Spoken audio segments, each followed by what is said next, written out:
Carson City Culture and Tourism Authority Board of Directors meeting.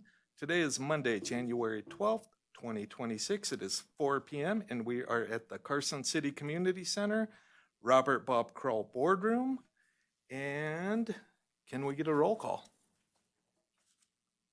Andrew Reno, Here. Diana LaForge, Stacy Giomi, Garrett Lapierre, Matt Dodd. Here. We have a quorum. All right. Can everybody please stand for the Pledge of Allegiance? I pledge allegiance to the flag of the United States of America and to the republic for which it stands, one nation, under God, indivisible, with liberty and justice for all. Thank you. And with that, we will open it up for public comment. Hearing none, we will move on to item 5, approval of minutes from the December 8th, 2025 CTA board meeting. Do we have any additions? No, I move to approve the December 8th, 2025 board minutes. I will second that. All in favor? Aye. Anyone opposed? Thank you. Next, we will move on to the consent agenda, which consists of item 6 and 7. Does any member of the public or the board have anything they'd like pulled for further discussion? Hearing none, can I get a motion to approve the consent agenda? Make a motion to approve the consent agenda. All in favor? Aye. Any opposed? Hearing none, we will move on to, let's see here. Item number 9, discussion and possible action regarding adjusting the salary range of the CTA Executive Director's position. And with that, I will turn it over to Chris. So this is the item that Andrew asked for a possible salary range change to the CTA Executive Director.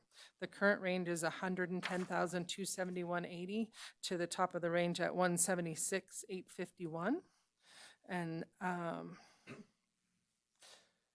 it was previously set at 106 to 170,000, and then we had a 3% cost of living increase in April of 23 that was approved for July 1st. Then we had a 1% COLA increase in April of 24, which changed on July 1st of this year to make the range where it currently is. Do you want to go further into this? Do you want me to describe anything? Well, we can start out with, does everybody know the current salary ranges? When I spent time looking at it, my first thought was it should be, I want to get more in line with the city. And I was looking at the director's salary range with the city. And my thought was to take it up to the 207,851.20. But I want to leave the minimum down to the 109, or to the, where was it? Yeah, 109. And the reason for that is I was doing a little bit of research on other directors, executive directors of tourism authorities. And they're pretty much in that salary range of the 207,851, but most of them are on a bonus program. And we do not have a bonus program for the executive director in Carson City. So I don't know where you guys stand, but I'll just open it up for conversation. I'm not a fan of a bonus program. That, in my mind, doesn't fit in government.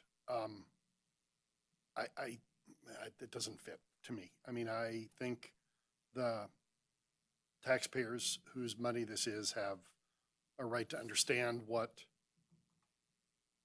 their tax money is going to, and the bonus thing feels squishy to me. I don't like that.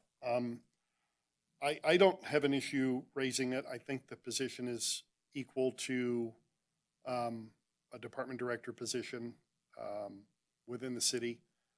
I don't know that it makes sense to not move the whole range up.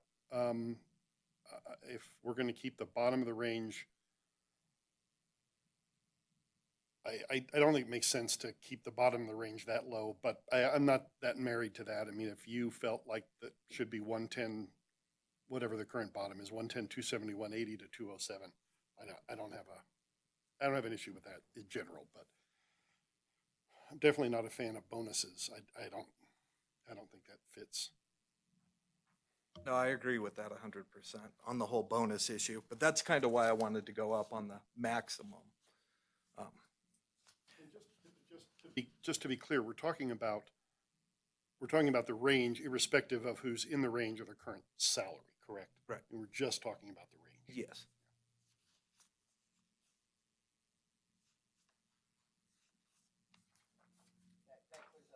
That clears up your question? Okay, does anyone else have any comments? To Stacy's point, I think, when you move a salary range, we should be looking at just moving it in tandem, whether it's the bottom of the range, top of the range. So if we're going to move the top of the range, I feel like the entire range should slide. And I think of that in terms of nothing against David, but I think of that in terms of future recruitment down the road somewhere, right? We want to be looking for someone with the talent that goes with that range, and we want somebody to be in that range even at the minimum, that has the talent to carry off the position. Okay, I like that idea. What about you? Any more comments? I agree with that. I'm going to make a motion to increase the CTA Executive Director pay range to a minimum of $129,906 and 99 cents to a maximum of $207,851 and 20 cents to be in line with Carson City Department Directors. I will second that motion. Oh, go ahead. Question before we vote. Yeah. Would it make sense to tie it more closely to city department directors so that if that changed, this would change? That would make I sense. just had that thought now. I mean, I guess the other way to approach it is if it changes at the city, we can always bring it back to this board, as opposed to tying the salary range to the equivalent of department directors. Mr. Chair, if I may. Yeah. The only consideration for you in that is that the city has, or at least the unclassified resolution, I believe, with the city has a 2% COLA in it. And I don't believe that CTA has Right. signed on to COLAs at the moment. I just wanted to bring it up for discussion, but it's a good point. Thank you. So basically, at the end of the day, if we do want to increase it again, we could bring it We'll have back to like we're come back. doing right now I think and that move makes it up in the Makes more line. sense. It makes with the more city? sense to do it that way. Okay. To come back. So, thank you for clarifying that. Okay, well, yeah, go ahead, Chris.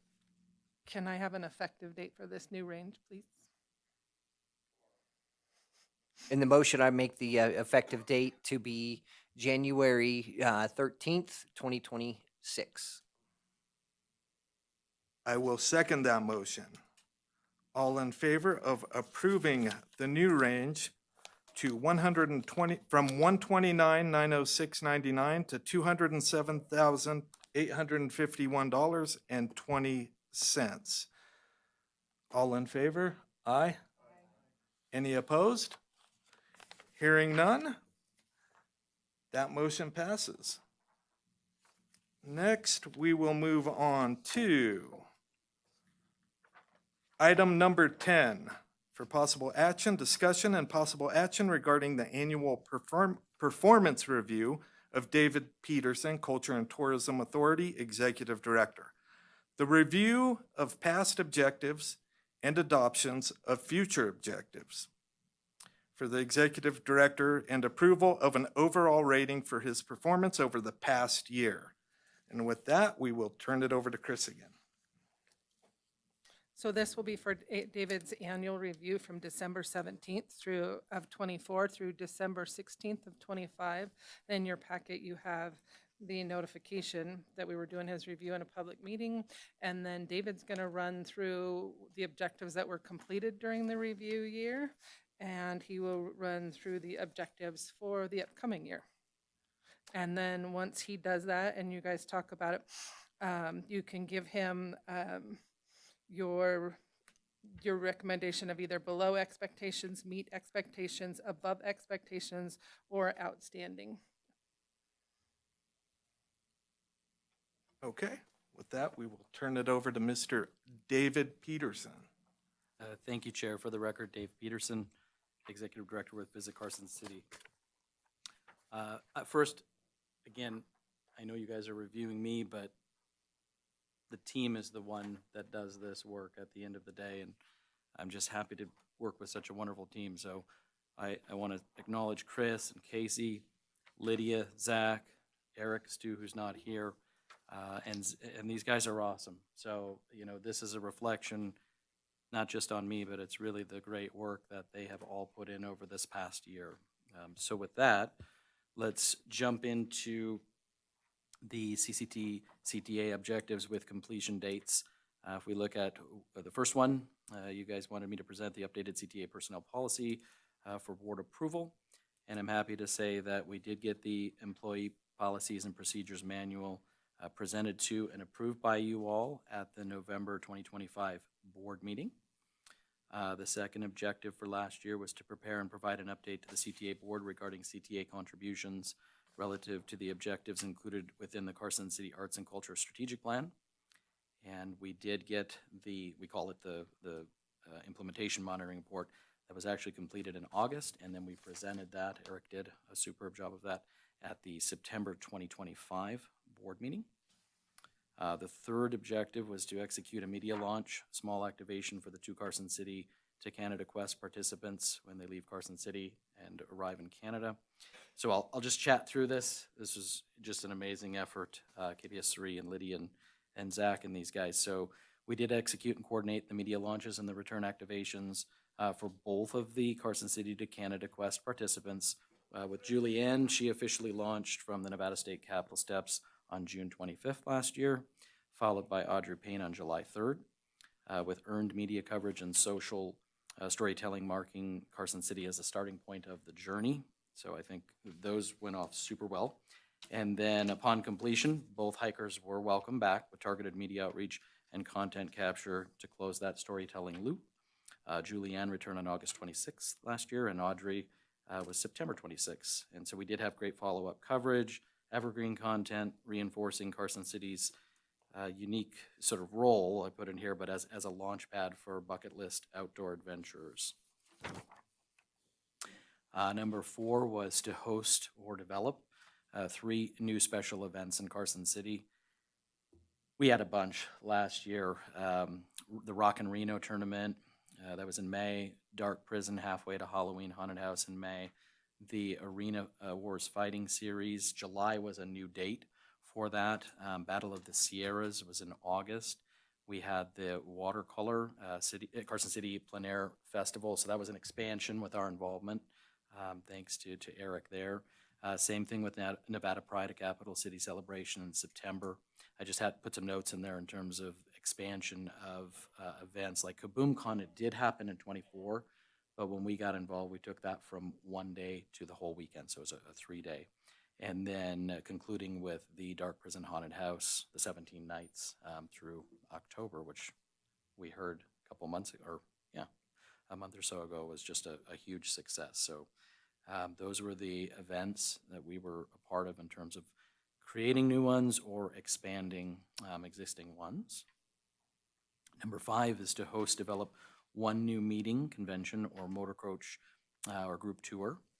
And so last year we had the inaugural Jackpot Jamboree FAM back in May.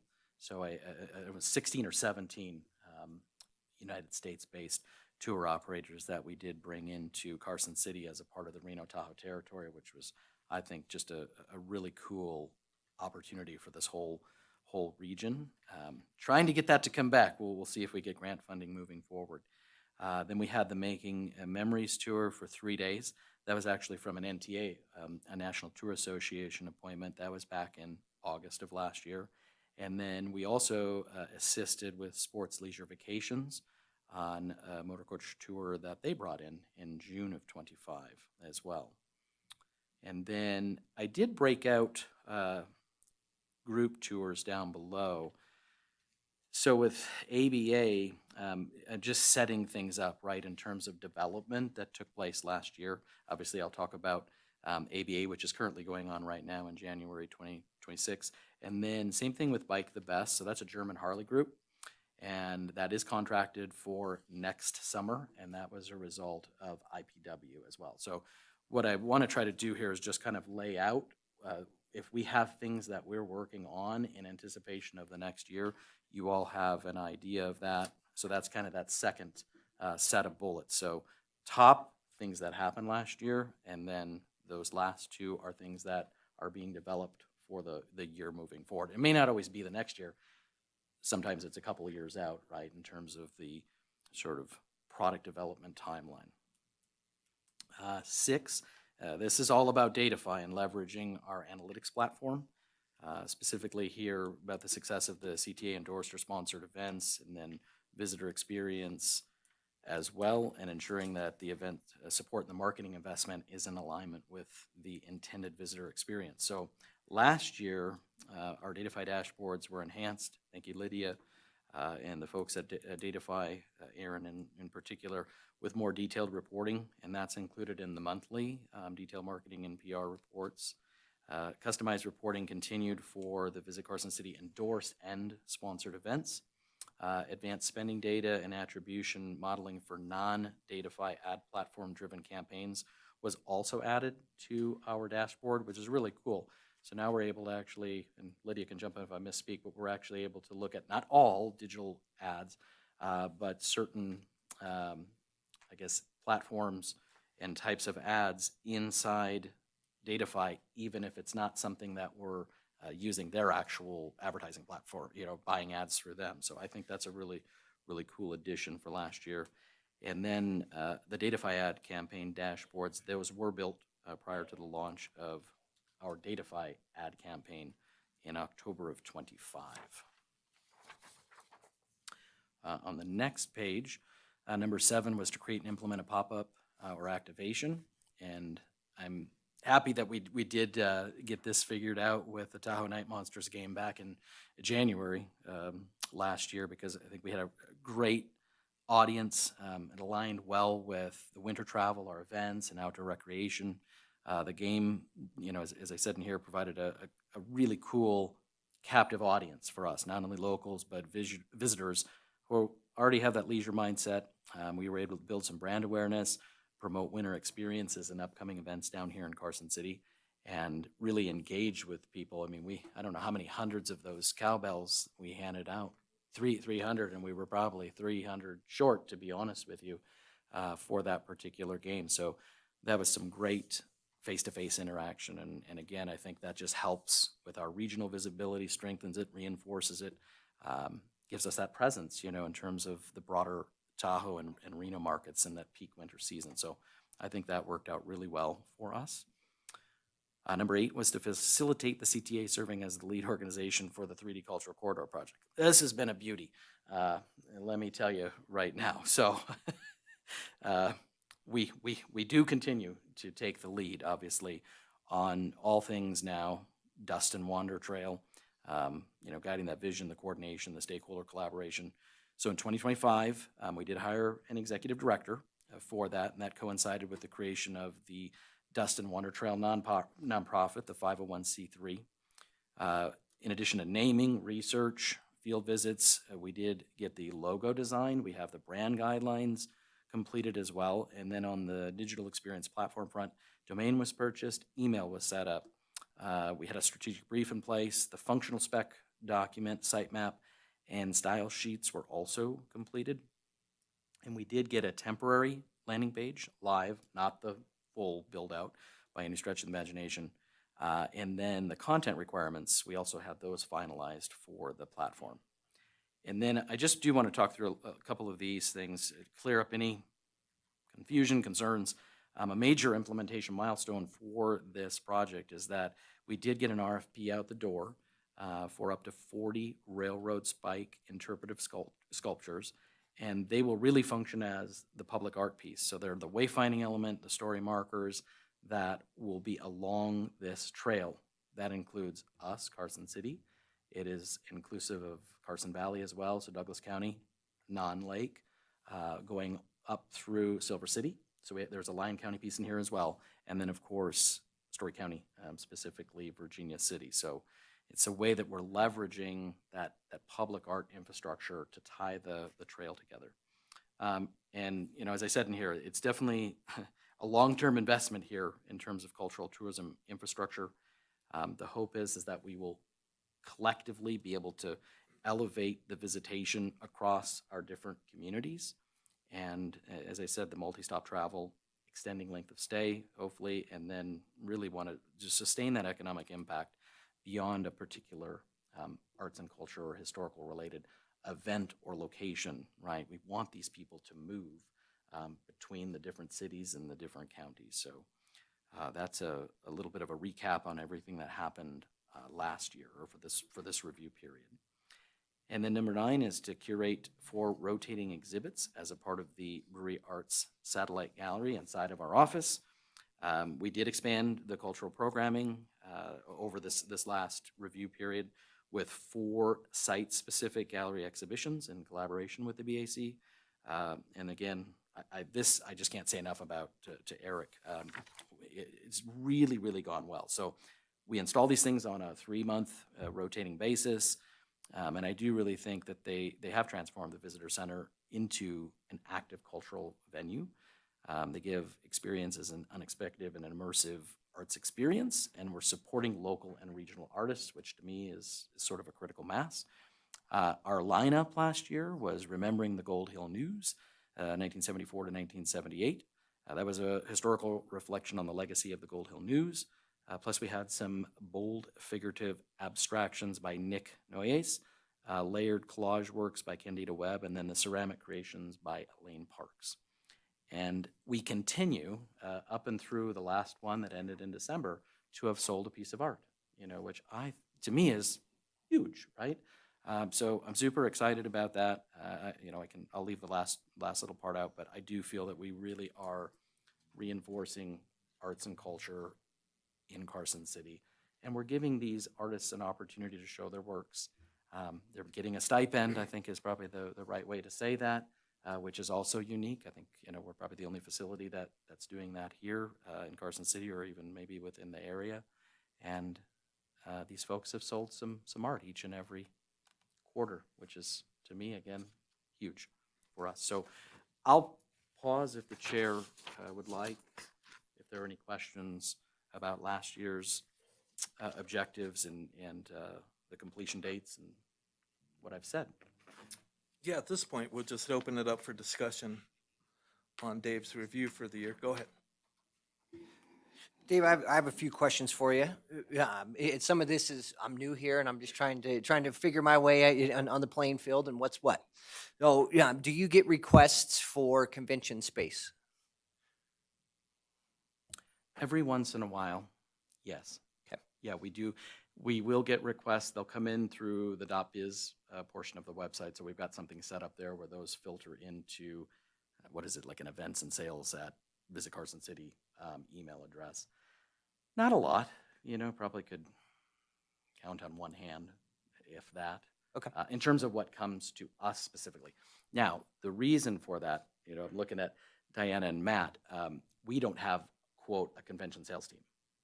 So more or less, I would say the properties would be receiving those inquiries directly if they do have meeting space, as would private sector, smaller meeting space, event space locations in Carson City. So, but if we do get them coming in, Stu, we reach out, you know, we assess the request, and then we'll pass that along to, based on the information, the questions that we get, we'll share that with, if it's, you know, a casino property or a non-casino property, whatever makes sense based on the requirements. In fact, I will tell you, we just had a request come in from a law firm, but they're looking for, I don't know, 4 weeks. If Stu was here, he would probably correct me, but they need a space for 4 straight weeks, which I guess has been somewhat problematic for the properties, right? To be able to cordon off that space for that many weeks of time, right? That's a highly unusual one, I would say, in terms of the duration, length of time that they are requesting that space. But yeah, I mean, we do get them. Okay. Yeah. Thank you. Of course. I know in my world, data is everything. Like, data is the world in my world. Yeah. I understand the DataFi stuff. Is there a way to put together a system that is held in-house with Visit Carson City to where the properties report beyond just room nights? Where are these people coming from? Why'd they come here? Do they have family here? Are they looking for real estate here? Or are they just on vacation? I think there's a whole deeper set of data that you guys could pull that would allow all of us to make better decisions with having that data. But I also understand that property A doesn't want property B to have their data. Yeah. But I think there's a way to do that to where it's not property A's data, it's not property B's data, it's just the data, if that makes sense. Sort of aggregated. Exactly right. Together. That's a excellent question. I would almost look to Diana and Matt to share their thoughts on that. For us, Garrett, we do have visitor profile data, and I know obviously you just come on, as well, and that's based on Omnitrack data, where we actually get domestic visitor profile information that's specific to overnight visitors who some share of their trip was to Carson City, which again is different than DataFi, because DataFi is your mobile tracking, so it's not a people counter. So we do leverage, the Omnitrack data as far as what a domestic visitor, overnight visitor looks like to Carson City. As far as tapping into casino or hotel specific data, obviously Matt can, probably speak to their casino management system and the amount of information that they would have on their clients. It's something I would love to get that. I don't know that we would get that in a million But years. we also because do it's it, we proprietary. also gather it from events that we sponsor. We require Yeah. that events that we sponsor gather that information.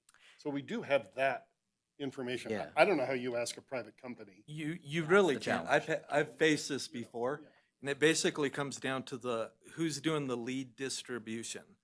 If it's coming from the CVB, then everybody can have access to it. But if it's coming from private industry, you're not going to get it. I mean, from what I've seen in the past, the way around that has been, as you said, the events surrounding it. So they capture information, and you could go about it that way. But as far as And we do. yeah, we do. But as far as the city organization going to the specific properties, it's not going to happen. Okay. And I understand the challenges with all of that. The power of the MLS is that's where the brain is and that's where all the information is. And I think the properties would get a real benefit from having all of that information for their own use, so they can make better decisions at their own board tables rather than, keeping it siphoned and siloed just to themselves. But I understand that's not our task in our job here. So I'll leave it at that. My last question for you, in your opinion, Dave, what opportunities are we not fully capitalizing on? Good question. One of the things that I want to do with the team moving forward is to have a bit of a more robust collective assessment of special events of any kind. Tournament, arts and culture related event. I want us to do a little better job internally and then externally. Internally communicating with one another and making sure that we are capturing information better on the front end before we do have I should back up. We do have something in place where when we're looking at new events, we have something that goes out to the event owner to actually assess this event. And does it make sense for Carson City? What's the event about? But I think we need to expand that a little bit, and dig a little bit deeper. And then once that onboarding process happens, I think the opportunity for us is to make sure that I've got the whole team at the table, right? Because I think sometimes, like, Lydia might get going on something, and Stu is over here, right? And we get a little bit out of lockstep, with each other. And so I call it a soup to nuts sort of assessment on special events. And this is something that I've talked with Chris about, and she's going to help sort of work on implementing this year moving forward, because the way I see it is with this events, we need to be out in front of, even before an opportunity comes to us, right? I want to make sure that our assessment of a particular event is correct, because I don't want to do the one and dones, right? I want to look at sustainability. And this is something I will say Eric has done a good job at on his end of things. How can we grow these events organically, right? If we get too ahead of ourselves, right, we almost could shoot ourselves in the foot. And, Mark Twain days was go from 10 or 12 events to 100-something events. Well, we learned a lesson, obviously, on that. So I think we do have an opportunity internally to work with our current event partners, future event partners, but also bringing in beyond hotels, looking at restaurants, looking at attractions, right? And something that we keep bandying about internally is, I'll use like youth sports tournaments as an example. Okay, you've got 500 kids in town, you got their parents, their grandparents. Okay, how do we get with restaurants to ensure that, we got hot dogs, brats, hamburgers, whatever, what makes sense for particular events, right? And then working with those restaurants to make sure they're open, right, on the days that we have these tournaments. And as well, talking about a little bit going forward, we're going to have some opportunities with basketball. It's midweek.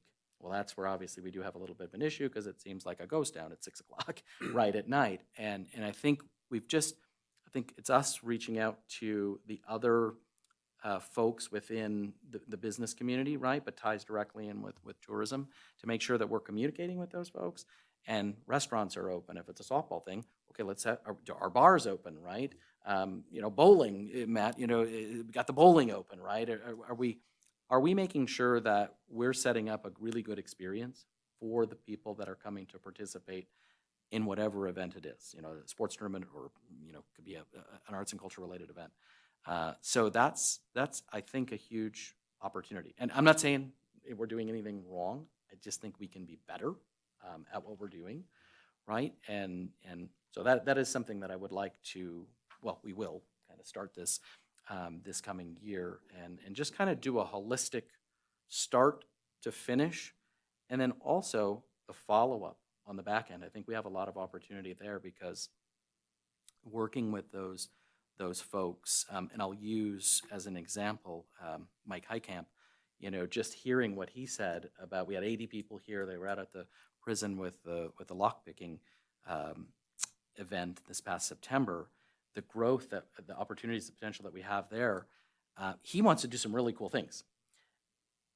I'm not exactly sure how we can get to doing some of those really cool things, because it's taking us a little bit out of, at least for me personally, out of our comfort zone to accommodate some of the asks that he has. But that's where working with him to understand, okay, how do you want to grow this event, right? And he's got some really cool ideas, right? And I think it's just having that conversation. And I started that literally during the event, and then Stu carried that conversation forward after the event, which led obviously to him coming and talking about the numbers from his September event. It's just a full circle, I guess, is what I would say, because we do this for regular marketing, right? It's kind of full circle, close the loop. When folks are seeing the advertising to coming here and visiting, and that's certainly where Datafy comes in at as well. And we just need to kind of create that structure, I think, for events.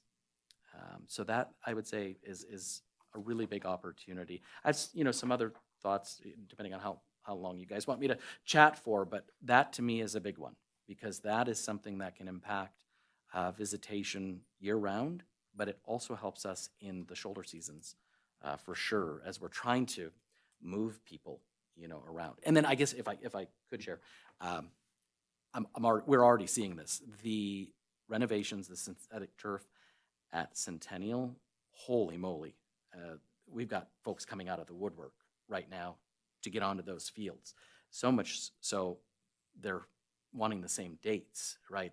So our biggest challenge right now, working with Parks, who's awesome, by the way, Scott and those guys, is can we actually accommodate the requests from these tournaments? So I had just sent a draft schedule of Exhibit A, which is the endorsed event list from our side, to Jen Budge and her team, and we've already had a change just in the last week with, I think it's Legacy Sports. Stu was on the phone with these folks late on Friday, and they want to come here, right? So we're already trying to figure out, can we shift another, opportunity to a different time frame, because they have specific needs that they have with their own season and how they do their tournaments throughout the West and everything. So that's another opportunity, is just those fields alone has brought a lot of exposure to Carson City, and it kind of brings us up with like the Golden Eagle, level of standard. So, and maybe there's some additional partnership opportunities there too, and leveraging fields all around the region, as well. So, yep. So there's a couple of things, if that helps with a response. Yeah, of course. Real quick, what are the biggest weakness and challenges that you're facing right now? I mean, because I know the region is going through a few things. Yeah. What are Carson City's challenges that we're facing as a tourism board? Well, obviously having the fields go down at the end of August to be renovated killed us for the September revenue. So it does show dependence on one particular facility, Centennial, as it relates to the softball. Another challenge for us, until 3 or 4 weeks ago, we had no snow. So that overflow piece for Tahoe killed us again, right? I would say late November, going into December. But going back to opportunity, remember Dodd mentioned something about golf, right? And so I said to Lydia, hey, we've got an opportunity. There's no snow on the ground here. We're talking hiking, we're talking biking. Let's get golf in the mix. And so obviously it was a very tight turnaround, because then all of a sudden we had snow, right? So that's just sort of the way it goes, right? But we're already trying to get set up for coming out of the winter. So let's say maybe April, I don't want to tie it to a specific time frame, to make sure that we have that golf messaging ready to go. So we're proactive, we're not reactive, right, in light of the conditions. But it's always going to be a challenge in the winter with snow, and the impact as far as us being overflow, for Tahoe, for the basin, right? So, and then, obviously, rates become an issue too. So, if Reno Sparks, you guys start dropping, if we start dropping, now that's going to affect our revenue flows, right, on a monthly basis. So I can't say that I'm not worried about that as well. But again, we do have a property coming online, fingers crossed, in February, if all goes according to plan. So, we do have some inventory coming online. I think that gives us a great opportunity with that particular property, right, as an extended stay, a luxury upscale property. So it kind of can go both ways. But I see those as a couple challenges. And then just, we don't have a lot of marketing dollars, guys. Our budget is it 500, Lydia, this fiscal year for marketing, advertising. That's paid advertising, right? And that includes influencers, journalists, in terms of how we split things into that budget. So we always face the challenge that we got to get out there who we are with limited funds, right? But this team, I think, has done an amazing job, and are very creative with limited funding available to get that message out. We're so gosh darn close to Lake Tahoe. It shocks me, when we were doing those activations up there at Harvey's with the outdoor concert series, if I handed 500 bandanas out, I think I could honestly feel good about saying 450, 460 of those people, no idea where Carson City was. But we're 25 minutes just over the hill, right? It boggles my mind. So that's always going to be, I think, a challenge for us as a small rural destination. Again, just given given funding, but these guys are awesome. I mean, anything they can do to, take a dollar and stretch it into, $5 worth of value, $10 worth of value, they're doing it. But that's kind of, that's what happens with smaller rural destinations. So it's not unique. I'm not saying this is unique to just us, but it's always on my mind, right? But these guys are very creative. We're always trying to come up with ways to leverage messaging to take advantage of when there are large events in the Washoe County area or there are large events in Tahoe, because they've got way more money than we have, right, to work with, millions of dollars, and the state has, however, tens of millions of dollars to market with.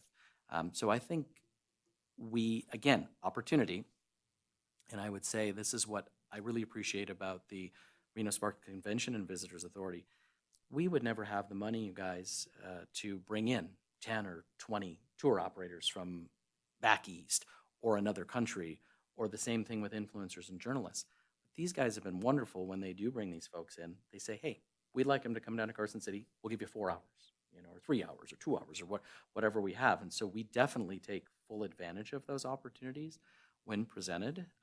And I am having a transition meeting in about a week and a half because Art Jimenez is leaving, and meeting with John McGinnis, who's going to assume his responsibilities for the RSCVA. And that's one of the things that we're talking about is DMO collaboration, and again, huge opportunity for us. They're carrying the big stick, obviously, and can afford to get these folks into the region. We just need to capitalize on any opportunity that we're given to make the most of it. And I have something I'll talk about that's happening Wednesday, Thursday, which I won't do that now, but it's an exact example, of that with our peers at Travel Nevada, right?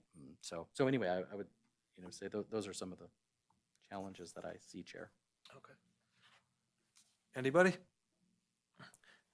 Now, do we move on to your future before we? Okay. You want to Just move have on? to ask me, yeah. Figure out where I'm at here. Okay, that's the past. So, Dave, if you could explain the future objectives and goals for Absolutely. 2026. Great. So thank you, Chair. The last page in the packet has 7 objectives for the board's consideration, of course. The first one, this is a biggie. We are going to decouple Visit Carson City, the .com from the .biz. And again, this is to better serve our distinct audiences and strengthen organizational clarity here. Consumer website will remain fully focused on the visitor inspiration and the trip planning, and then the .biz will function as a dedicated hub for our partners, stakeholders, film, meetings, business, research, and the organizational transparency. The separation will improve the user experience, strengthen credibility with our funders, our partners, and support long-term growth. So now I'm just thinking out loud, you guys, because it's the way my brain thinks. This is an opportunity. I should have pointed out, but I don't want to mix things together. But what we're doing by decoupling these 2 websites is an opportunity for us in terms of content development on .biz moving forward. And without taking 20 minutes to get into that, it will help us, in terms of how we're engaging with our partners. Instead of having everything kind of under .com, having that .biz website be its own entity. I mean, for marketing purposes, as we're going to shows and things of that nature, there's a lot of positive that will come from this decoupling of the 2 sites. So that is objective number 1. Second objective would be to prepare and provide an update to the CTA board regarding CTA contributions. Again, this ties into Carson City Arts and Culture strategic plan. So that's something that Member Giome has asked to be included on an annual basis. And then number 3, same thing, facilitate CTA serving as a lead organization. So obviously, because of the timing of this one, it'll be on this review per the direction of the board, and then one more time because it does. Oh, no, this will be the last time. Sorry, this will be the last time it would be on there because our grant expires on the 8th of October, right, with Travel Nevada. So that's that EDA grant. And then I've got number 4, host, develop, and expand 4 special events in Carson City. And then number 5 is to host and develop 2 meetings, conventions, or group motor coach tours. So on these, I wanted to get that development or that expansion in there because I think it's important. We're not always going to be able to bring in new events, right, at the consistency. I believe we've been doing this, plus I'm worried about burning the team out, just to be honest with you. But if we can expand existing events, I think that's equally as important too. If we can take it from a one day, an afternoon, and make that into a whole weekend, I think that's a good thing for Carson City as well. So that's where I've got the host develop, because again, we're looking at stuff in the pipeline, and I think it's important for me to be able to report to you. Not that we don't do this through the regular meetings, but trying to tie this back to my review and the way that this whole process sort of functions. I want to make sure that we're covering that development as well, each January. So that's why the develop is in there on 4 and 5, and then of course the expansion in there on number 4. And then number 6, this is one that you all had requested to be included each year, and that has everything to do with the Datafy, the analytics platform, and again, what we're doing with the events, and then specific visitor experience guidance on that. And again, to your point, Garrett, this really does help us not only with events, but it also is a guiding force. I'm not saying it's the end-all be-all for what Lydia does with marketing and PR, but she is definitely leveraging, this information all year round, right? And so that's in there. And then 7 is, of course, with the 4 rotating exhibits inside our office in concert with the BAC. So I'll pause. Yeah. Any questions for David?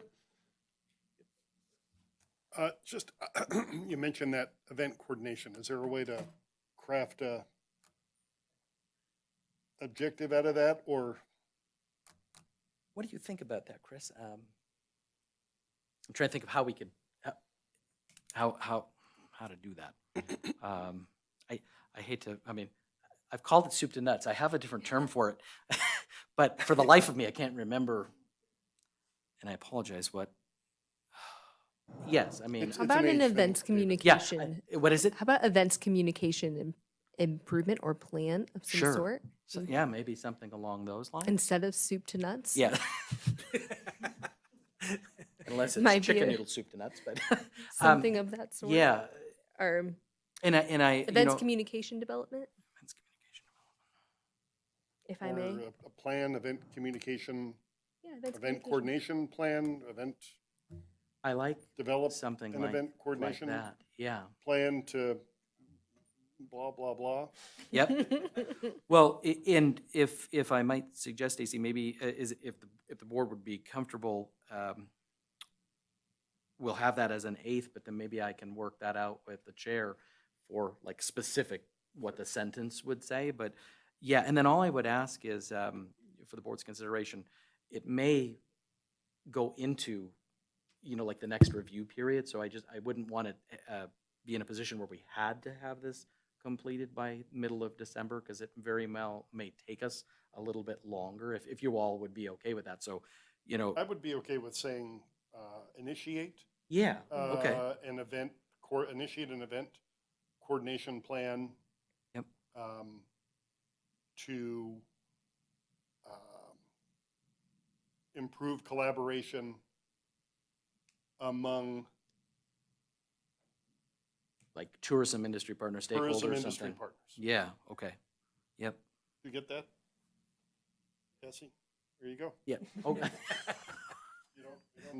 Is that I think good? it's perfect. Yeah. No, I don't know why. Did you Yeah, catch I don't know why that, the chair Bob? didn't come up with that himself. I No, mean, no. Gee willikers. Wow. I'll tell you right now, I depend on Stacy. He's a knowledgeable one up here. Okay, that I Smoke and think that's mirrors, man. perfect. It's all smoke and mirrors. No, that sounds good. So we'll add that as an 8. Would you like a motion to approve those? Well, let's see here. Do we have to do an explanation of the impact first, right? No? No. Yeah, we can make a motion. Yeah, we do have to go through the rating process before we do anything. Could we not separate it? In your mind? Could we do 2 motions? One motion for the rating and one motion for, For the objectives for next? yes, We can do that. yeah. If So you'd do you like to wanna do that, move you on? can. and get Let's that do out a of the way. motion for the, yeah, we can go ahead and move on and do a motion So for. I'll move to approve the CCTA objectives for the executive director as presented with the addition of number 8 as read into the record. I will Adequately second that captured motion. by Cassie. Brilliantly captured by Cassie. All in favor of the motion? Aye. Any opposed? With that, the motion passes. Now we will move on to the executive director's current annual salary is $175,303.55. The merit increase percentage are as followed: below expectations, 0% increase; meets expectation, 0% increase; above expectations, 3.5% increase; and outstanding at 5% increase. And right now, we could go through and give our own thoughts on what he did this year. And I'm going to go ahead and start, because there's one thing that is not on this evaluation that I've noticed over the last year. Dave's been creating a group of people in his office. His staff have become, well, we all know he's a leader in the destination, but his staff has been following that pattern. Chris has been on the board, is now on the board of directors for the Reno Tahoe territory. We've got Lydia, who's on the board of directors for the Cordillera Film Festival. So everybody's starting to move out, and I think that starts with David, just being involved in everything regionally. And to your point, I think that's going to help us get more information down the road. And it's not in his review, but I think it's something that has to be noticed. You've met all your expectations. So with that, I am going to say I'm all for an outstanding rating. Next. I think that's so well said, and I'd just like to add, every time I go over to the office, it's just bustling, and there's so much excitement in the air with everything that's happening week by week. And I've really been glad to be a part of everything that they bring to the table. And I definitely vote for the outstanding increase of 5%. I just realized I'm the longest serving member on this board, which is odd. Anyway, my comment has nothing to do with that.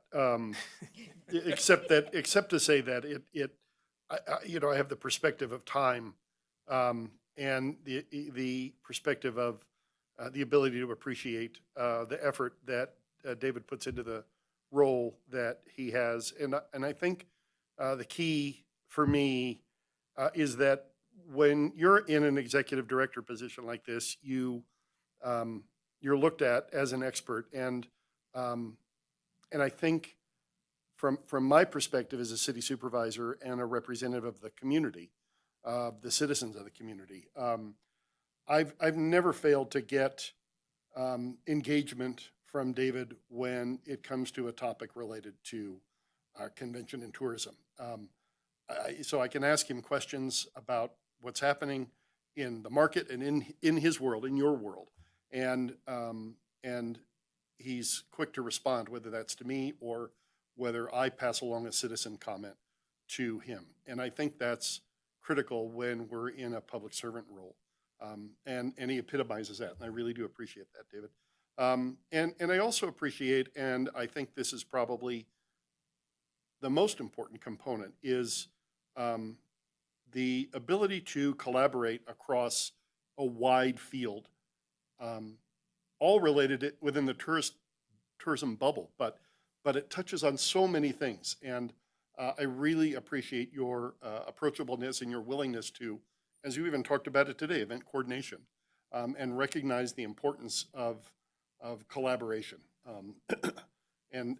So that's to me the most important and the biggest contribution you make. But I also would recommend an outstanding rating.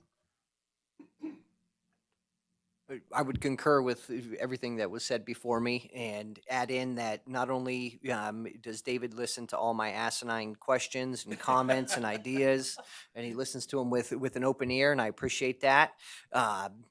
He has a love for Carson City, and I completely agree. The team that he's built around him is an awesome team, and they do a great job and have brought a lot of really good things to Carson City, and I can't wait to see what the future holds.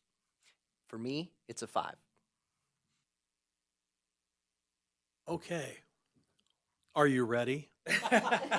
Not having been on this board for the period that's under review, I'll abstain from a formal rating, but I will say that in the short time I've been in Carson City and the few months that I've had the opportunity and the pleasure to know David and speak with him about things tourism and regarding hotels in the area, he's been incredibly knowledgeable.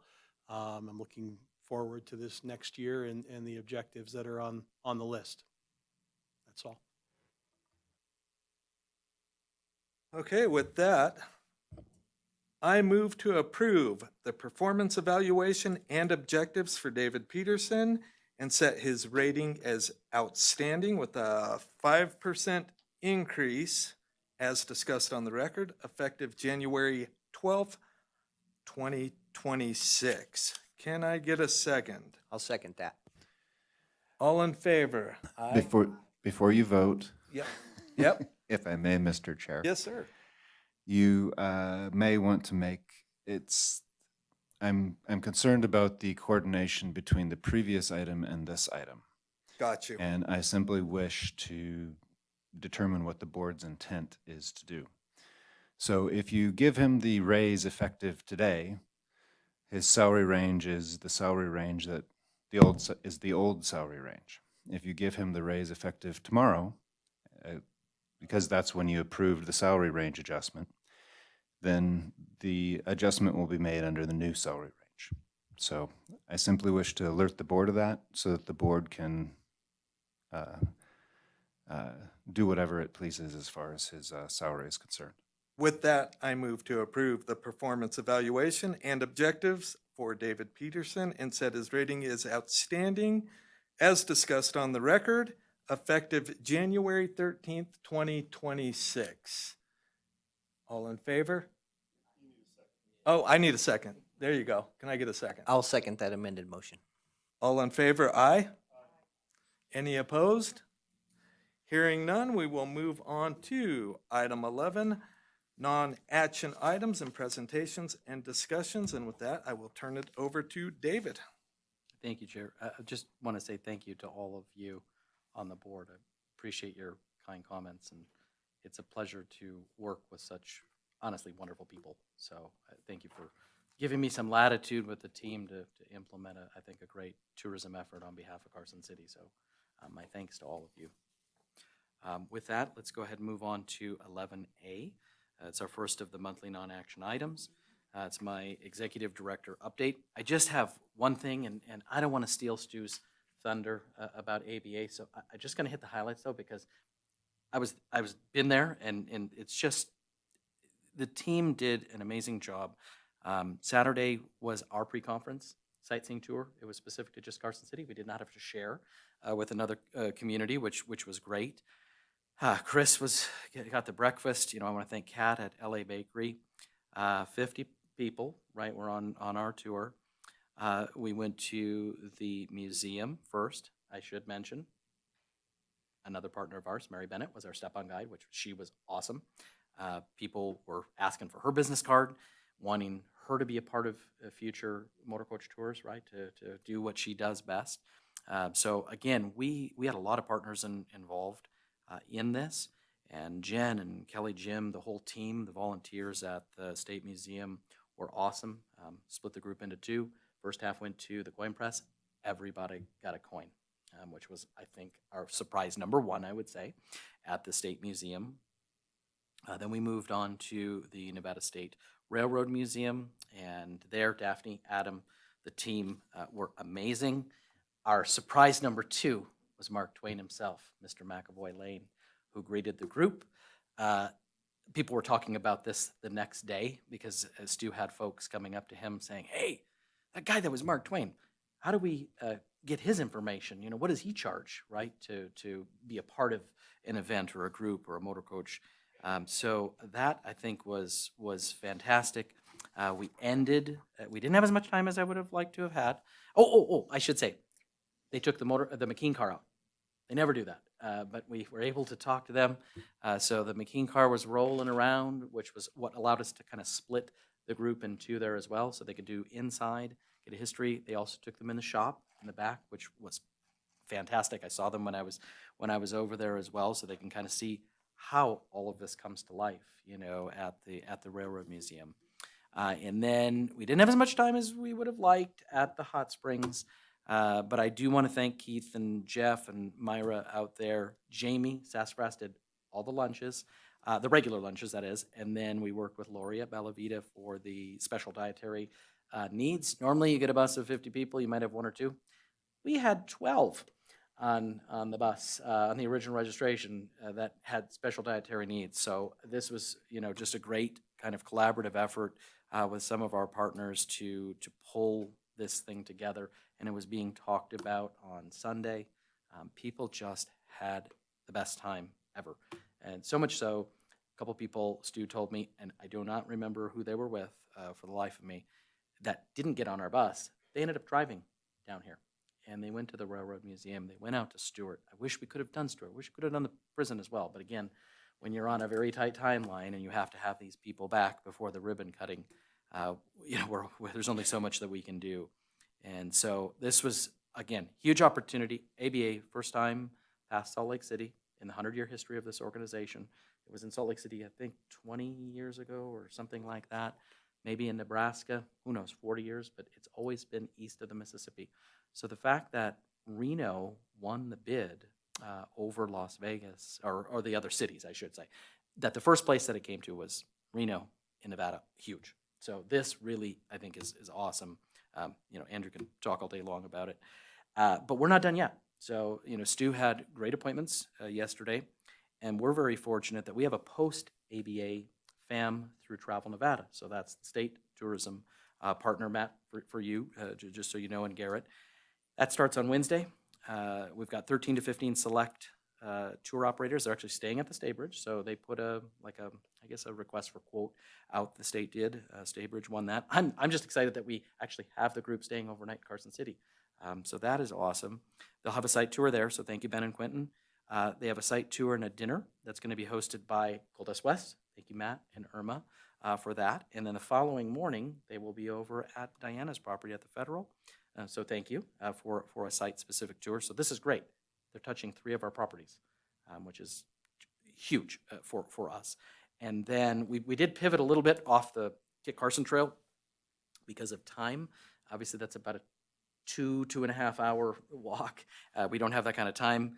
So our partner, Spike at the Brea Arts Center, has stepped up, and Eric and the team. So they're going to tour them around the BAC on Thursday morning before they then head to Carson Valley. So this has been really a wonderful week, I would say, you know, having ABA here and the direct impact on Carson City. So I had great conversations with folks when I was there, checking people in on Friday afternoon and evening.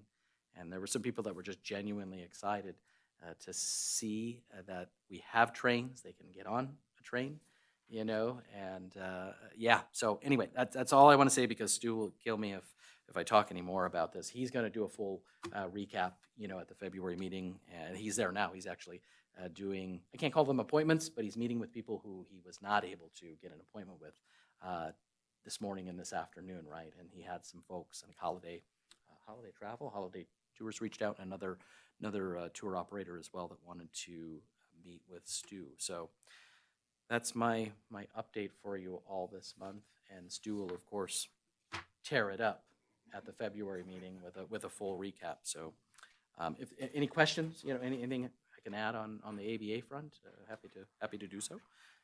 Okay, if not, let's move on to 11B. That's the big sheet in the packet. We've talked about, you know, obviously up until this point, where we were at for September. we came back a little bit, just, we're talking tenths of a percentage point, in terms of revenue. November, it's looking like we're gonna be down about 7%. I took us down in December as well. My hope is we'll outperform that number, but I don't have a lot to go on. And again, we were still in that weird dilemma with no snow, right, until deeper into December. So I'm hoping, fingers crossed, with what came in, maybe that last 10, 12 days of the month, that we'll pick up a little bit, on the tail end of December. So we will be better than that negative 7%. Obviously, I'll have to look at January because with the Home 2 Suites not coming online until February, our original projection from last, I guess, March for the tentative included an estimate for Home 2 Suites coming on board 1st of January, right? So I'll make some adjustments if I can get any kind of data before the next meeting, on the January front as well. So right now, if you go all the way over to the right, we're looking at being down about 3.42% against budget, but we're just 0.1% ahead of last fiscal year. So against FY25 at this point. So there's a lot of stuff going on out there, is all I will say in the world. So you got people nervous about spending, discretionary spending. I've been talking with my peers, of course, at the different DMOs and just getting feedback from them in terms of what they're seeing, boots on the ground, spend-wise. So, this is kind of where we're at right now, I would say. So I'm happy to entertain any questions, on this particular report, if there are any. Okay, hearing none, well, let's go ahead and move on to 11C, which is our hotel, motel, RV park, transient lodging report. So this gives us a snapshot, just as a reminder. Chris, you can correct me if I misspeak. Ideally, it takes everything we can do to get all of this data, and the goal is to try and have it, done in the third quarter of the month following for that board meeting. But the reality is, Chris does have to sometimes go back with properties and get some corrected information beyond just the taxable revenue. So some of the room nights related stuff and things of that nature. So that's why, I'm bringing this forward to you all at the January meeting. But this is looking at the first quarter. And so just to walk everybody through this, Garrett and Matt, I think probably the first time you guys are seeing this. So that first in the blue up top, that's July, August, September of 25. And then in the yellow, or I guess semi-orange color, there is July, August, September of 24, and then the variances down below with regard to the statistics that we currently are able to get. Well, some of these are derived calculations, but based on the information that we collect on the remittance reports on a monthly basis. So you can see it's a tale of two worlds, right? July off, then we come back in August, which was a record, right? That was the highest taxable revenue month for the month of August in the history of the organization. And then September, falls off. Again, I had heard a lot of feedback from properties as far as what we lost from the softball perspective with the Centennial Fields being down. But I feel like that was a small price to pay, right? To now come back with the synthetic turf field. So we should be picking that up moving forward. Good Lord willing, will come online late April, May. And then on the backside, again, this is just, we're only looking at the 3 properties. So as previously discussed in consult with Todd, we're just showing the quarterly information for RV parks and what that looked like for July, August, September. And that's, obviously it's a bit of a different situation because a couple of our parks are primarily, the folks live there, right? Not a lot of spaces, that are being rented out. So these numbers go all over the place. So that's RV for the quarter ending September 2025. And I'm happy to entertain any questions, should the board have any on this particular report. I do. Real quick, Go ahead. do you see us making up any ground when the field's open on occupancy and transient? Yeah. lodging tax? Yes, I've got to believe, in light of the requests that are coming in, yes. I mean, we have people who have been asking to literally get on those fields in April, but we've had to say, well, no, and this is, I should say, we, parks, because of the timing, right, when we think the fields are going to be completed, in April, maybe early May. So the demand, it's crazy. So there's a Students good getting calls. possibility we'll make up any losses that we I faced at feel. the beginning of the year. Yeah, yeah, especially then, going into next fall, because the beauty, as we've all discussed, I'm sure Stacy, on the Board of Supervisors side, we heard about the ability to, I'm not saying maybe play year round, but definitely to extend the playability deeper into October or November even. This year, my gosh, we could have been probably playing through the middle part of December on the synthetic field. So I feel like, yes, not only just with the tournaments coming back, because we did lose NAFA to Bullhead City and a couple of others. I don't remember where they went, but we did lose NAFA last September because they still wanted to have their tournaments, but the fields were shut down. They are coming back, right? So that'll be on the Exhibit A schedule. Hopefully bring that forward at the February meeting. But I'm looking forward to, I realize they want to play, okay, May, June, July, August, September. I want to make sure, again, that we're chatting with these folks after they have those tournaments to see, can we fill some of those later October or those November, timeframes, right, for us as a community. So again, that'll be part of the new objective, with the communication collaboration, to hopefully pick off some additional weekends, deeper into the year. So I'm looking forward to that. But yeah, the short answer to your question, Chris would have said just yes. So yes. Okay, thank you all on that one. Let's go ahead and move on to 11D, which is the arts and culture update. Mr. Brooks, take it away. Thank you, Eric Brooks, for the record. The front picture here, we're just going to do a mural every month. So this is done at the Fernley High School by Eric Burke. He did that in 2 days. So moving forward, we're going to talk it's the east-facing side of Fernley High School in their courtyard. Little jealous that's in Fernley and not here. I love that. Well, we can't have it all, but we're trying to. Yes, we can. That's a bad attitude. We can have it all, and we're going to start with what we had in December and what is coming shortly. Okay. So a fun fact from Oklahoma, which will tie in with some things we're doing, the second annual Tamale Festival, recap the Printmakers Conspiracy, Carson City Lights, and the Dust and Wonder Trail update. So Chickasaw, small town, 16,000 people. Look at this piece of public art they installed. So the leg lamp, which was completed in 2020, 50 feet tall. Of course, this came from A Christmas Story, beloved by all. Was designed for their new community foundation downtown park.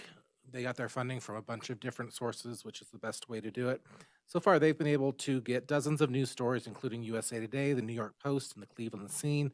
Here's the big number. In 12 months since opening, the foot traffic has increased 26.8%, and the retail sales for a town of 16,000 has grown by over 27 million. So public art does make an immediate difference into our mom and pop shops and to our local culture. The second annual Tamale Festival, if you weren't able to make it, you missed out, first of all, on a very long line that wrapped the block around the performance hall. We had over 100 people in line at 11:30. We opened at 12. Had over 1,100 people throughout the day coming in.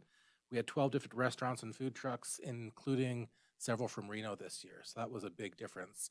And I think we're really going to be able to start growing this into the region. This year, we had a much better logistic layout at the Brewery Arts Center, including the exhibition hall, the Maisie Theater, and the parking lot. So the photo here is from the sound booth looking down into the Black Box Theater. They removed all of the seating and had the majority of the tamale vendors inside, with food trucks and 2 other vendors being outside. The best tamale, which was picked by a panel of judges, they took over an hour to make this decision, which was really fun to watch. And also the People's Choice were both the same people, La Tapatia there off of Winnie Boulevard. And they won $250 for each of those awards. And we're hoping that we can increase that cash prize to draw people from further out of the region. This year, we had, like I mentioned, Reno, the Stonehouse Cafe, Los Arcos, and Milan de Guatemala. And next year, we're going to see how we can expand this larger. We want to have a QR code set up so people can fill out a survey while they're there. Possibly have handhelds. We can be talking with people as they leave the event to fill out that survey. And big picture, 10 years, we want to have vendors from all over the country, especially the West Coast, into New Mexico and Arizona, and have this be what you would see like a rib fest at the Nugget. We want this to be a big deal. Eric, may I just say, I am a professional taco judge that has experience. So if you ever need help with a tamale judge, Noted. I'm Thank good. you. I'm proficient in that arena as well. Great. And then next page, just a couple more photos. Another one from and we had music up in that sound booth. So Will Hawk from the KNVC. If you didn't know yet, KNVC has moved into the Performance Hall permanently. Carson now also takes up their offices at the Brewery Arts Center in the Performance Hall. In the middle picture, you can see some of that line going down. And then we also had kids events inside the exhibition hall. Anna Freeman there working on some tamale ornaments that were a lot of fun to make. Dave, we should have brought yours in. Well, to show everybody. I made an ornament. How come I'm not in the picture with the children? I know. I mean, Moving on, the Printmakers Conspiracy is the new and current exhibition at the BAC Satellite Gallery within our office. This is a dynamic group dedicated to cultivating a thriving printmaking community in Reno and its surrounded area. So they were able to use a montage printmaking using a gelatin matrix, which if you want to learn more about, you can come talk to the artists during the reception. The artists in this show, it's every time we say it's the best show we've had. This is a stellar show. Austin Pratt, who runs the gallery system at UNR, Candace Garlock, who we'll talk more about. She's an incredible multidisciplinary artist, author. Caroline Ricketts, who's based out of the UK but spends a lot of time in the US. Haley Diero, Elaine Parks, Lynn Schmidt, Nolan Priest, who has work at the Smithsonian as well. Rebecca Eklund and Tina Draculich. So this opened on January 2nd. It's going to run through the end of March. And Friday, March 27th, mark your calendars, we'll have our reception, which this time we're going to include another art vendor, it looks like, music, and Minden Mill will be there as well as what we're looking at. So we're working on some of those details. So next page, you can just see kind of a long form photo. Most artists had 3 pieces each. Work starts at $75, and the most expensive piece is $300. So a great opportunity to expand your collection. Carson City Lights. Since this is posted, we've gone through some ups and downs, as happens with new events. That February 14th, we're going to call it February 15th. Carson City Lights, we teased it last year with that last slide. This is a new event bringing a draw during the shoulder season, which we've been talking about for the past couple of years, and a wide demographic for curious and conservative, and I shouldn't say conservative, curious and, conservative travelers. So this is something where, a lot of these arts events, they lean left, they're really crazy, it's going to be loud, it's going to be this, it's going to be late. Well, this, you can be a very conservative traveler, you can be an older demographic. This is going to start at 6 p.m., go till 10 p.m., so you can have your early bird dinner, you can come look at these lights for an hour, and then head to your hotel. So it's friendly, all ages, but that conservative traveler, I think, is something that's really fun to touch on when we're talking about an arts and culture event. Brewery Arts is presenting this event with Visit Carson City being the destination sponsor. We've been slowly planning this over the past 2 years. David was able to go to the Napa Light Festival. I've been able to go to a couple over the past 2 years, as well as Spike McGuire, do some research, talk to the cities that have been doing these, see how we can get our toes into this pond. Murals, which you've seen, have helped benefit our city. Murals have been going on for more than a decade. They're the hot thing. They have been the hottest thing. And these light festivals are taking those reins. This is the new wave of the future. Murals are still going to be great. You'll still have mural festivals popping up all over the place. But these light festivals are an absolute, this is the key for moving forward. The Blink in Cincinnati, I think, is one of the primary ones, which I was able to visit through Visit Carson City a year and a half ago. They bring 2 million people to town over 4 days. So imagine the economic impact that they have with that. So like I said, we're just barely, new days, early days, baby steps. We're sticking our toes into the water.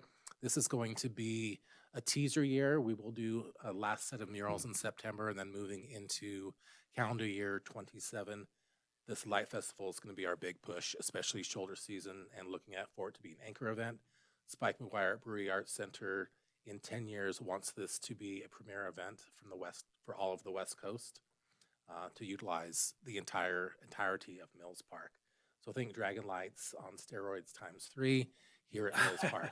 Yeah, can you talk about what, for someone who's never heard of this, what it would look like for me? Yeah, we'll get into that a little bit, but are you familiar with the Van Gogh exhibition that was traveling? They had it at the convention center last year. I did not get a chance to. But kind of the go to general it. idea. It's Yeah, these big walls they're projecting his paintings on, and Right. it's a little bit interactive.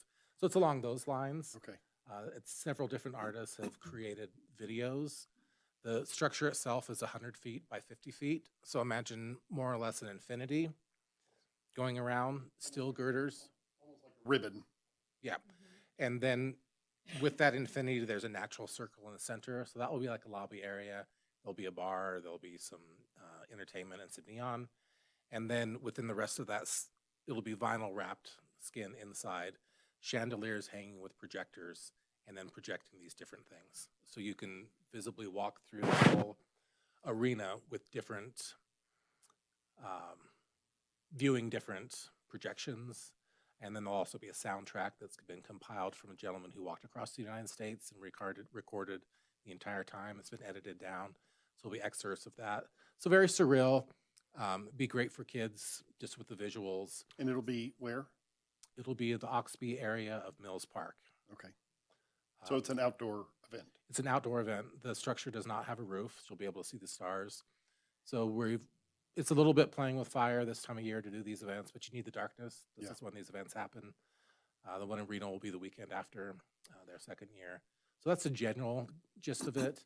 And this is going to be fun as an experimental first time event. Let's move on because it talks about some of these the group and some of the other details. So February 6th is when it's going to begin. February 5th, we'll have a media night you'll all be invited to. So sound, light, movement, all ages. Sorry, the media night was when? February 5th. Fifth, thanks. Yep, 6 o'clock. This when we compile this, there were special events being planned throughout the week, including a silent disco, candlelight concert, and live music. Food truck and vendors. Some of that may pivot. Some of that we might not be doing all. The group presenting might not be doing all of those things now. We'll just see how it goes. It's a little bit fluid. So yep, the 100 by 50, the 18 lighted soft sculptures have pivoted to not happening for this year. Potentialism. So the Potentialist Workshop is a group of artists led by Pan Pantoja. Their workshop is a 20,000 square foot space on East 2nd Street in Reno. They have built this in Sparks in Reno, the same structure in Sparks in Reno, and I was part of the project when we brought this to Miami for Art Basel. We had a city park where it was constructed, and a little bit, we didn't have the projections like we're doing this year. We had 12 interactive, immersive art experiences, which I was one of those. It's a really impressive structure. I think having the projection lighting is going to be really, really interesting, and I think people are going to love it. We've only released this as of Friday with a little bit of social media, no big, and that's just through Brewery Arts. Monday is a free day, the 19th, so they've sold over 100, or they've registered over 150 people for the free day, and they've sold close to 50 tickets. So even people seem to be into this. It's going to be on a time slot, so you can reserve your half hour on the hour, just very much like Holly did with the haunted house, so people are used to how this time slots work. So about what Pan and that group that's presenting this, that's building this space, potentialism is the melding of boundaries between play, poem, sculpture, painting, and music. The lines that separate the arts become so blurred it becomes impossible to see where one medium ends and another begins. So this is a large group of artists that Pan has worked with, that people come and go. He's been the stabilizing force, and the group that's doing this most recently built Under the Mountain, which is currently on display at the Potentialist Workshop. It's 20,000 square feet, over 50 artists, an immersive, interactive, very, very much like a Meow Wolf, if you're familiar with that experience, which started in Santa Fe now has one in Denver, has one in Vegas. It is a storyline where you enter the story and now you're part of the story. Really, really interesting for RTT. We're going to try to have a meeting there this year. I highly recommend everyone goes and checks it out, and that'll be for the rest of the year. It's a year-long exhibition there, but that'll give you a good idea of what they're doing and how we're going to be able to build this event moving forward. And then that last, put your hands up, tongue out, and join the circus. So get ready, everybody.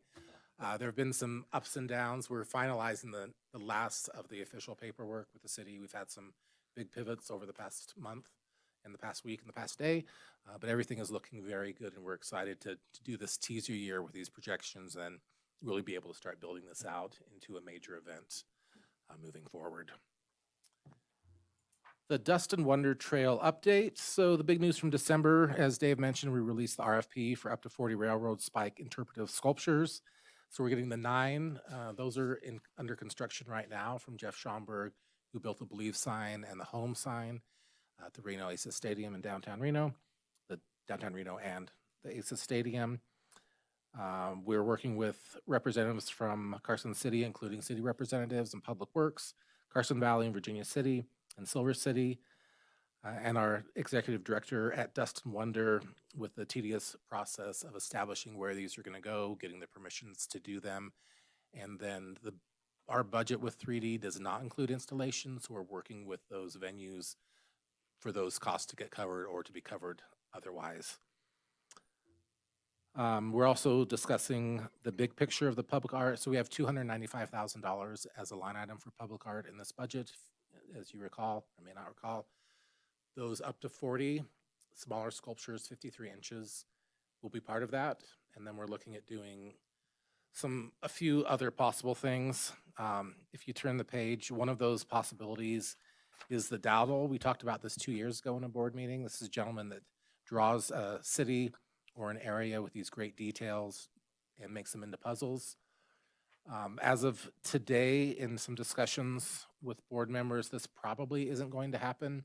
There's some benefits to it financially for the Dust and Wonder Trail, but the amount of work that would go into managing 6,000 puzzles for sale, I think might be a little bit too much. But this was a really good idea, and I think this is something that we're going to try to come back to in the next 10 years to do one of these for Carson City. I really like the idea of having a puzzle for Carson City that would be sold nationally.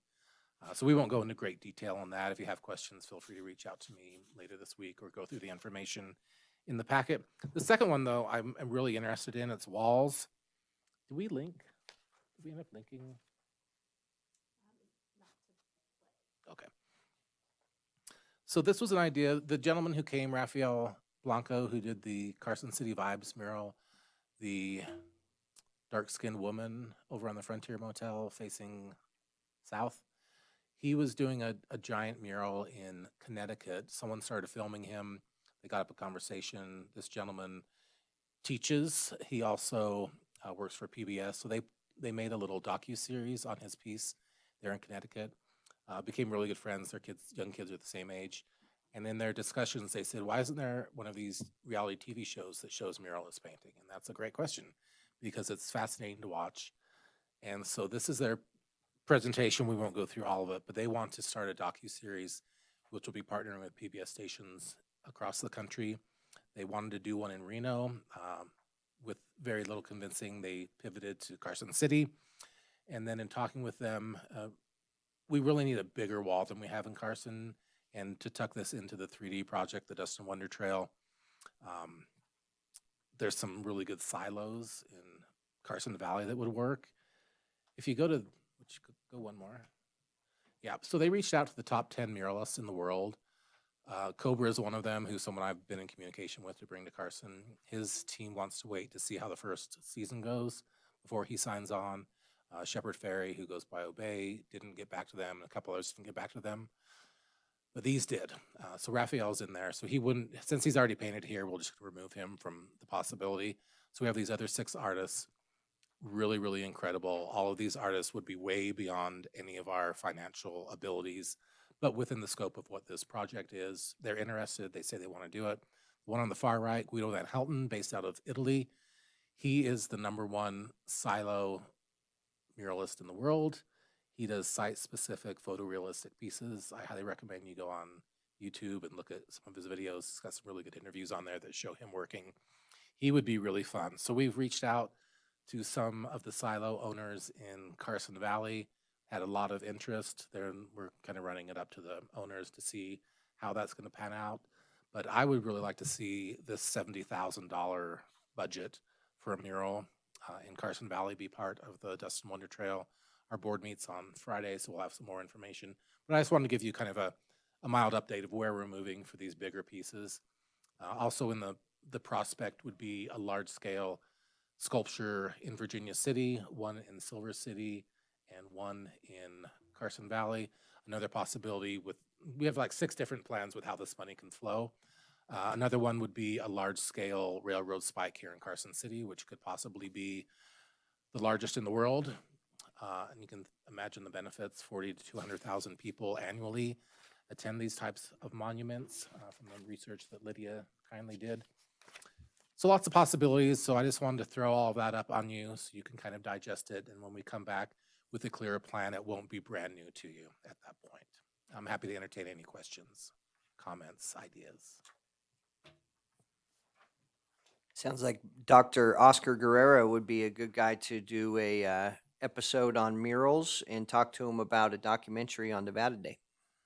Yeah, definitely. And That price that's on there, that wasn't, It's dirt cheap. yeah, I mean, that wasn't what I thought it was going to be. That was a lot cheaper than what I thought it was going to be. So, yeah. Yeah, this is a passion project for them. They really want to make this happen. That's the maybe the best part of this job is working with people who want to do this because they want to do it. The money factor, which David has seen in several occasions, isn't a priority by any means for any of us. right. And I'll have something forthcoming on the Nevada Day front. If just be patient here for maybe end of the week. We're waiting on a proposal from Chris DeFranco. As you know, does Wild Nevada, and then he just did the Christmas tree across the country, right? So yeah, you just be patient. And yeah, Lydia's been. Yeah, I know. I can work with you on patience, like I'm working with Chris, if you would like. It's just gonna split my time into 2 people, but yeah, and this is a unique project, right? So it's a little bit different. I would just add, Garrett, versus the scope of what Nevada Day would be. So don't freak out when you potentially see probably a larger number, you know, in terms of cost, right? Just with scope and everything as well. So, but without getting, I don't want to get into, because I would need to kind of eyeball this stuff and see what he comes back with on that end. But Lydia's been great. She's been doing some outreach. She's had stuff going through KPS3 as well. Those costs are hundreds of thousands, you know, in terms of what they were coming back with theoretically. So she has a great relationship with Mr. DeFranco in light of what Lydia's been on camera, I think, with the Wild Nevada here in Carson City. So if you just, you know, allow us to get something back from him and kind of see what that all looks like. So. You betcha. And while you're talking about Wild Nevada, they just did an episode. Their latest episode just came out, and it was Carson City centric, and it was an awesome episode. It was really, really well done. Good. Yeah. That's great. Okay. No. That were you a year in that? Yeah. No. Yeah. Oh, a couple years ago. Oh, they, wait. they re-air it a lot. Oh, so every now and then I Oh, get yeah. a text Okay. Because I was gonna message. say, did you do a new one? Okay. Yeah, I Okay. think that was in 2021. But they've come back a few different times, and so there is a distinction between the one in Vegas and then the one in Reno. here. So we get covered by both Very true. throughout a few of those seasons, which is really nice. Yeah. But Chris Orr is amazing, and from She PBS is. Reno, and then Chris DeFranco is kind of the Chris Orr version in the South. Down in the south. Okay. So before we jump to a marketing update, any other questions for Eric? Okay. Great. With that, let's move on to 11E, marketing and PR. Lydia, take it away. You've still got 26 minutes to work with. Mine's here, so- fairly short. We have just had some basic updates from December, and then in January, I'm hoping to gather some more information about some of our flagship events like Nevada Day from Datafy, and also kind of give a recap of some of the highlights throughout the year and where we saw that visitor profile being for the calendar year, which I think is always important to look at too. So we're going to dive straight into the digital growth update Of course, we've always had our numbers. What do they mean? In December, we had an interesting month. So year over year, the demand indicators were really strong. So our lodging referrals were up 26% year over year. So I think that shows that our campaign is continually working. And that was despite expected seasonal softness with kind of the month over month data that we saw in December. Excuse me. And then our paid media continued to deliver traffic and lodging referrals, and Meta, which is our Facebook and Instagram advertising, and our paid search showed really solid engagement in those numbers. And then our marketing performance trends don't mirror the lodging revenue declines that Dave had mentioned, obviously, when he went through those numbers. So it's kind of suggesting to us that it's more external or supply side factors that may be influencing some of those bookings. But overall, the 26% year over year up for lodging referrals is really promising for us to see. Very excited about that. Any questions there? All right. We also had a really great PR month in December. We had an awesome feature in a publication in the Bay Area called 7 by 7, and we were featured as one of the 9 quaint and quirky Western towns to live out your Hallmark movie fantasies. And so I can't believe, since we've launched this Winter Charm campaign, how much that Hallmark vacation has been thrown around and really blossomed over the last 2 years. I'm not saying we are the driving force of that, but I'm happy to be early in that trend instead of late to that trend. And so we are going to continue to ride that wave as long as our visitors will let us. And then inviting travelers to savor the season, Adventurous Magazine featured us in an entire feature of Carson City's 12 best restaurants. And it was a really, really wonderful write-up, and they were spot on.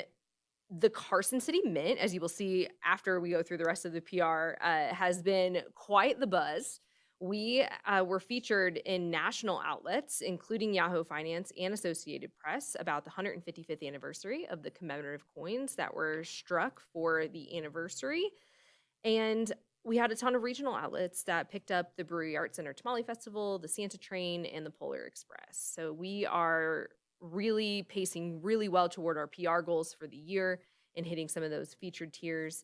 And I will recap kind of where we're at in our goals in our next meeting, so you can see where we're pacing, which is really nicely. The team at KPS3 has been working really hard and doing a wonderful job. So we're really grateful to Jenna and Nicole over there. So speaking of the Carson City Mint, we had a really cool win when it came to our content. In the world of coining, this is where it's at, right Sorry here. for the poor This is volume. one of the top 3, I'm told, collections of Carson City coins in the world. I'm only missing the 1873 dime, which there's only one known to exist, and I'm missing the 1873 quarter, of which there's said only 8 of them exist. In the world. So Sweet Woody, we missed him dearly. Last year, Zach gathered a ton of content from Woody, touring us through the museum, and we feel like he would love for his memory and history knowledge to live on, and a lot of other people agree. As of this morning, almost 600,000 people have viewed this video across our platforms. I think 450,000 of that was on Facebook alone, and the comments are pretty spectacular. So, and that was just about the coining part. So we also did another one on the mint itself that our local content creator that we work with, Shelby Holty, did. And that got over 900,000 views. So the mint is iconic and a huge part of our history that we will continue to put more information about out. And we've been talking with the museum as well, and it sounds like they've got some really fun content ideas in the works. There's a really fun printing press in Sacramento that I can't remember the man's name, but they have turned him into a TikTok celebrity, and he is an older gentleman who has been operating that press at a museum there for a very long time, and people online love him. And so I think the museum has some really great goals of utilizing all of their wonderful staff members to hopefully do the same and bring more awareness to the amazing things that the Nevada State Museum has within its walls. And so this is just an example of people are looking for that kind of content, and I'm glad that we're able to help deliver it.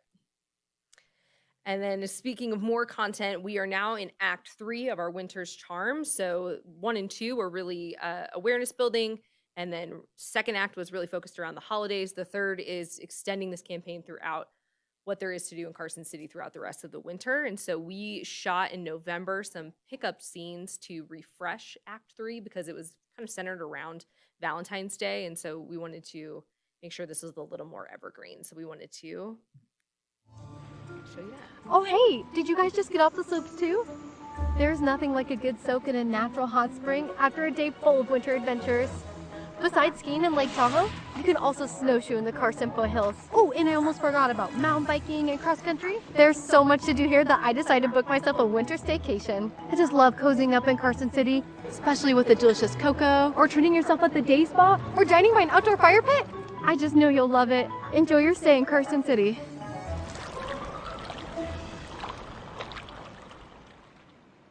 So we shot one at the hot springs, which was really, really fun. In the 5 days that this was running, it had already delivered 1,200 landing page views. So people are enjoying it, and this will be running through March. And then we did a second pickup at the museum to extend that campaign as well.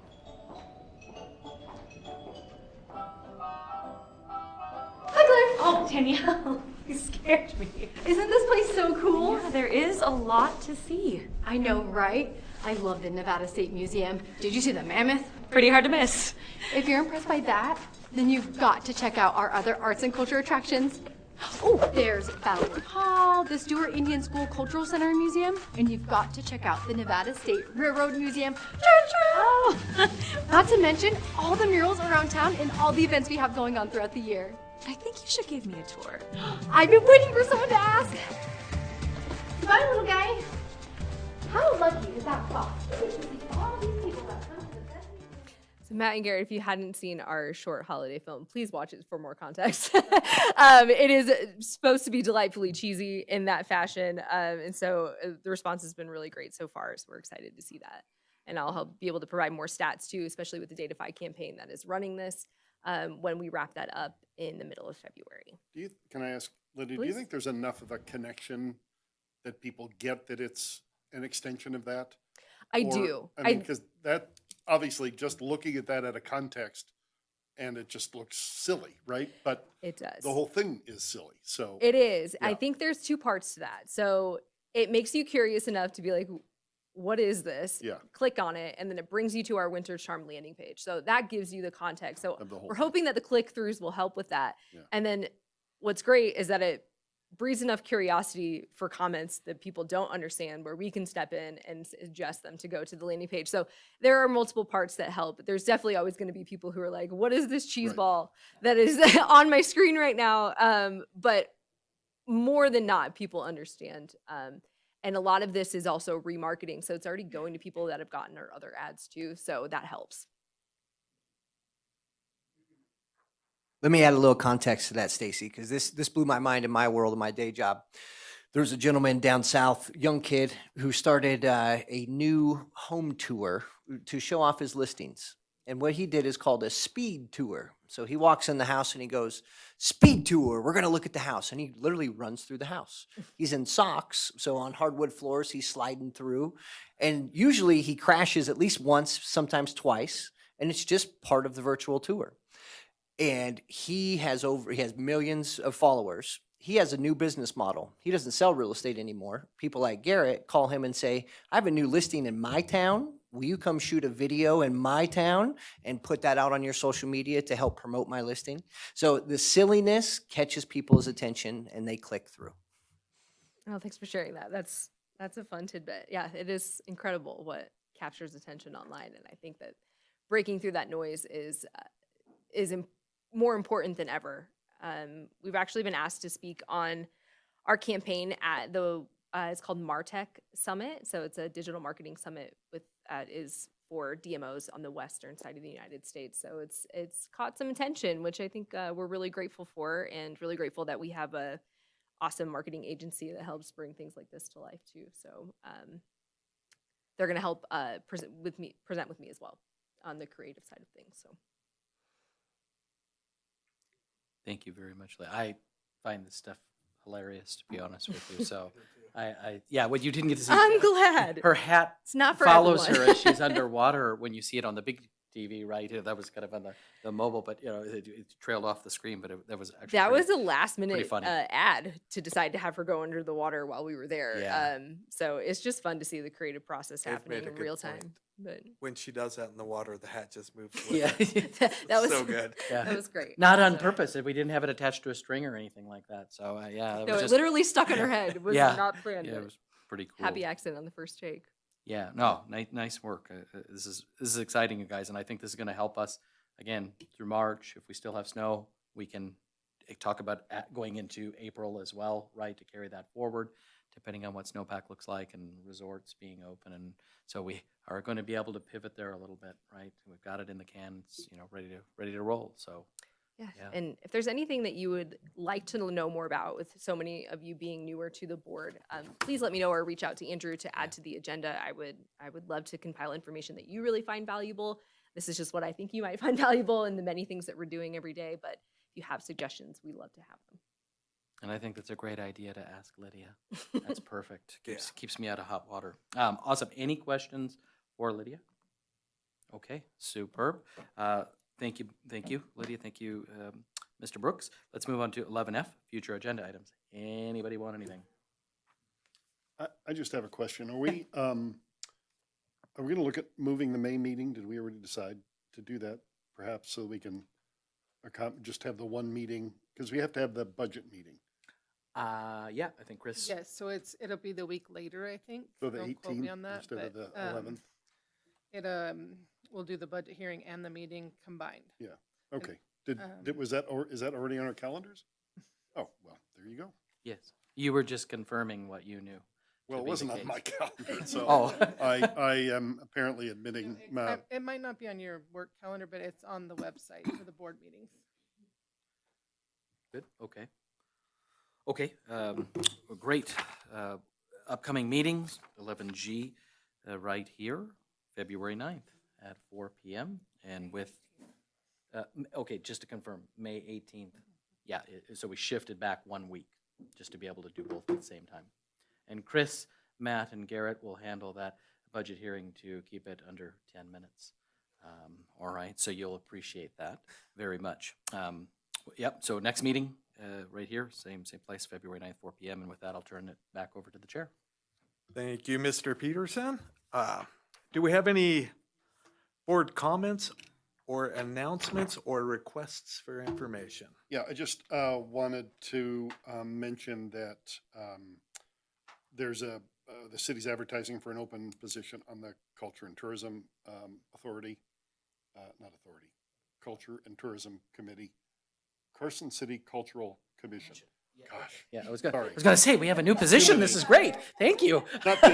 not this body. Carson City Cultural Commission was the word I was looking for. So anyway, that's open right now.